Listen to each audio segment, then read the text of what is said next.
Hey everyone. So I'm gonna do another ramble about recent stuff. I guess I'm making this a series now, basically. Uh, so I'm gonna start with Hurricane Dorian because, as a lot of you know, I do live in Florida, specifically Stewart. So like if you see Florida on the map and you see that like little like giant pond-looking thing, that like thing that looks like a giant lake near the bottom. I'm basically like just to the east of that. So yeah. Um. Yeah. So Dorian was supposed to hit us on like September 2nd or something. It was when it was supposed to start hitting us, and it was supposed to actually be pretty slow at the time. So we would have gotten those hurricane conditions for like 2 days or so. So it was expected to actually be quite bad. But we ended up actually pretty lucky because for one thing, it really calmed down, so it went down to Category 4, and also sort of like passed us by further than expected. So yeah, we got some strong winds, but not really anything more than that. Like, like, I honestly probably wouldn't have expected to actually have been from a hurricane if I didn't know prior. So yeah, that was really lucky, and just quite nice that it ended as well as it did. Um, yeah, there was enough wind apparently to make a tree fall in my neighborhood. Which was pretty surprising. Like I really didn't expect the winds to be that strong, just based on what I saw of them. But yeah, that's basically as bad as it got. Like the power didn't go out or anything. It was just some strong winds. Fallen tree, which didn't really damage anything. It was in someone's like front door pathway, like their front walkway, but it was in a position where it could easily be walked around, and I don't even think those people were home at the time. Like, a lot of people just left the state because they just didn't want to be in the storm, and I really don't blame them. Like considering how bad it was expected to be, I really just don't blame them at all.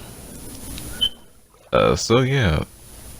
Um, in other news, September 1st was my sister's birthday. And of course, because of like the oncoming hurricane, and I think we're already getting some like more rain than usual. So just because of like everything, uh, the time of like most of the birthday plans was just moved to it's this Sunday, so exactly a week after her birthday. Um, so yeah, we'll be doing some stuff on that day, assuming everything goes to plan. Like we don't have any bad weather from anything else or anything. So yeah, that's I'll probably talk about that next week or whatever. Like if I'm doing some of the series, I don't know if I'm gonna exactly do this weekly, but it's something that I'll most likely do pretty regularly. Uh, One really notable thing about her birthday though is that she got a weighted blanket, and she's been having sleeping problems for a while, which which partially comes from like the noise that the rabbits make. We have two rabbits, Milo and Milk, and as rabbits do, they make a lot of noise at night since they're oh, what's it called? I forgot what it's called, but like it's a word for like animals that are active like during sunrise. It's Crepu something. Yeah, I really can't just remember the word, but yeah, they're active sunrise and sunset for the most part. They're pretty much active like all day, but um, that's just when they're most active. But yeah, it's partially because of that. And I think just partially because of other things. I really don't know. Like I've asked her a few times, and it's only sometimes that the rabbits keep her up, and then other times it's just she's up for unknown reason. But ever since she's gotten the weighted blanket, uh, that's just turned around completely. Like almost unbelievably so. Like she went from going most nights with like 1 to 2 hours of sleep, sometimes like no sleep at all, and now she's getting like 8 hours. I think it was last night where she got like 14 hours or something. I think 12 to 14. That's just an extreme example. Like other nights that have been more normal. But pretty much goes to show that it's really been helping a lot. So to think, what a 10-pound blanket can do for someone, it's pretty incredible. The general guideline is for the blanket to be 10% of the person's body weight. And, I think the weights usually go in intervals of 5, so, my sister's like 117 pounds, if I remember correctly. Which would, around for like 12 pounds would be her ideal weight, which rounds to, closer to 10 pounds. And same would actually go for me. Actually, no, my sister's like 109 pounds. I was the one that was 117 pounds. Our weights are sort of close, so like it's hard to remember. But yeah, hers was like a 108 or 109, and then mine was like 117, 118. So yeah, both of ours pretty much round to 12 pounds for the blanket, and then the 12 pounds just rounds to 10 pounds because that's usually the closest thing. So yeah, that blanket helps her quite a bit.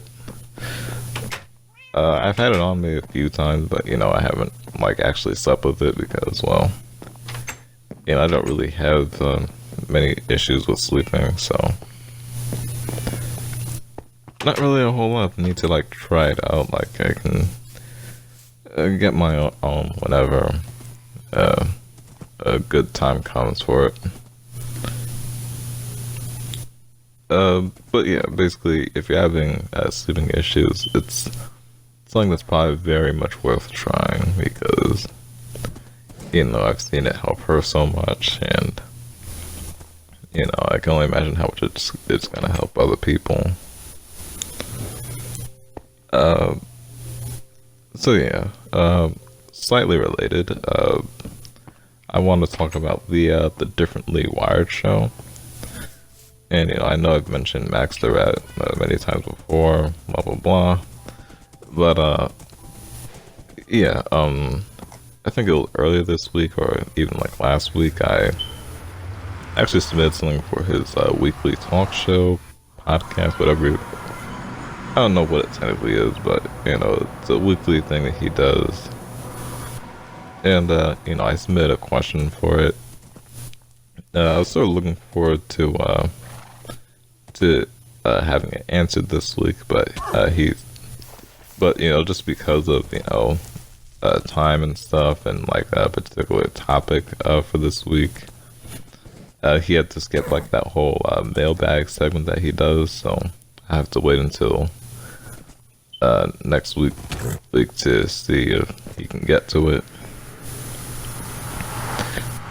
But yeah, I usually watch the show because pretty much like everything about his content is like good. But I was watching the show and I was like, and like I was oddly nervous about having my question answered. Like, I submitted without issues or anything, and then I was like, and then I was sort of just like sitting there watching, and like I don't think I was shaking, but like I felt like I was shaking. It's a really weird feeling. Like, I guess like the feeling that I probably would be shaking, maybe.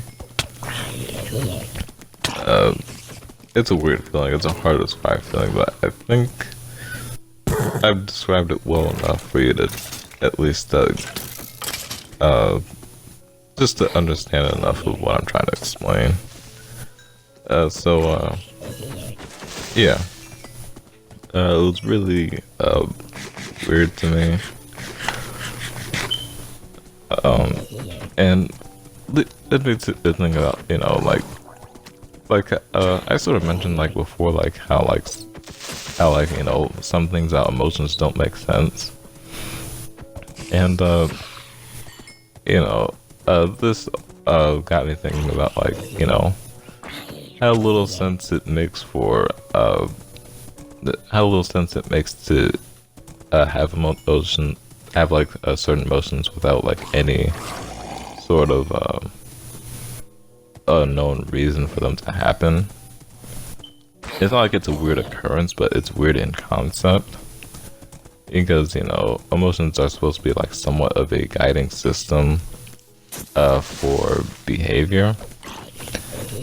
But without like an explanation of some sort, it's gonna really conflict with logic. And like I said, it's not like a weird occurrence, it's just a weird concept. So like, think about something like irrational fears, where like there's no reason for you to fear a certain thing, but you fear it anyway. Like all that really does is hold you back. Really just because like the logic for it doesn't add up. Or maybe if it is a warranted fear, it's just the fact that there is like no reason for it. Just makes as little sense because then, fears are supposed to be a way of avoiding danger. So if you don't actually recognize the danger in it, you could basically use your courage to counteract that. But if the fear is actually warranted, then like that really makes courage in that sense a poor choice to do. And of course, it's a poor choice in the sense that that it's not rewarding or that it's punishing, not that it's a inherently dumb decision because based on the information that you have of it, there's not really much of another option, basically, because it's just it's feelings against logic, basically. And like it's hard to know which one is actually going to be better in any particular instance. So yeah, that's another really weird thing. And yeah, I think that's pretty much all I have to say here. I guess I'll add this little thing because I was talking to some people on Discord earlier, and I ended up mentioning something about learning things that are interesting, like using things that you're learning to, and then like finding interesting applications for them to make them easier to learn, because then it's more so leisure than like actual work. So what I'm actually currently trying to learn about is some things about plants. Like you guys probably know that I like a lot of things about plants, and currently what I'm looking at is the family Lamiaceae, because of like all the different herbs it has. So it's a family that has a mint, sage. What else? I think it has thyme in it. I can't remember. But yeah, it has like a lot of the aromatic herbs. Oh yeah, basil. Basil's another one. And yeah, I know that rabbits can eat mint, so uh, so I think a lot of other things in the family would be safe for them. So like, not everything in there is like common. Like like everyone knows about like mint, but there's a lot of I guess exotic stuff in there that information isn't as readily available about.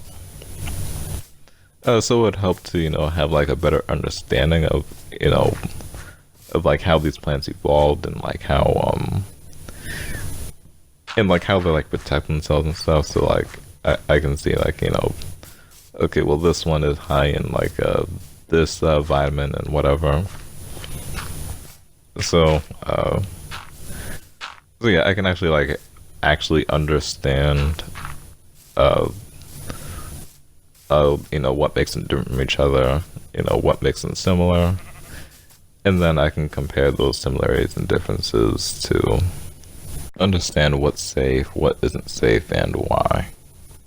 But it's not just for rabbits because like I think that would be really because first of all that would be really tedious to study just for like the purpose of the rabbits, especially sort of as like one of the first families that I'm really studying. Like I don't know if I'd be able to really find enough information for that, but aside from that, these things are also really just good in like regular cooking and stuff, and plus they are known as aromatic herbs and stuff. So there's just a lot of things that can be done with this information. So like so like different things in cooking and whatever. Like I just mentioned cooking. But like you have a pretty wide variety of scents and flavors to work with. Like a lot of you probably have eaten or drinking something that had mint or basil in it, like mint, basil, oregano. I think thyme is also in the family. Even lavender. So my point is that it's a pretty wide variety of things that are very similar, genetically similar. I mean, but you get a pretty diverse set of flavors, scents, and stuff, which you can just do a whole lot with. So like by studying the whole family, I'm studying just a bunch of different things that will end up being useful, rather than looking at like individual plants that I might be interested in, which isn't a bad thing, but like it's just a whole group of good stuff. So that's why it's my first major focus. I think like the only like real downside is that as far as I've seen so far, it's not something that I would really be able to let Keith, my parrot, benefit from. But I have also been looking into the prunus family because of that. So I'm actually thinking of doing is getting something like a dwarf cherry tree, or I think what I'm really leaning towards is like an almond tree or even peach. Something where like he can't like accidentally eat the pits or whatever, or like I'd say more so mistakenly eat the pits or whatever, because of course that would most likely be toxic to him. A lot of like general like bird feeding resources that like talk about things like cherries and stuff. Just say to like not let them eat the pits. As far as I can tell, they should be able to like digest. They should be able to like consume them, or at least like as far as I've learned, they should be able to like consume ones of like certain sizes, like birds in general. So that just like passes through their system, and then of course, when it comes out, that's how it grows. That's sort of like how all these fruits are evolved to reproduce. But like pretty much every resource about parrots says not to not to let them have the pets. I don't think letting them do it anyway is a risk that's at all worth taking. So I'm gonna find something where like they just can't, where he can't eat the pits, just because of like their size or whatever. And then I'll probably grow a small tree of that in my room or something, so that he can hang out on the tree, and then he could eat the fruit straight from the tree. So yeah, that would be pretty cool for him. And that's about it. So I'll talk to you all later.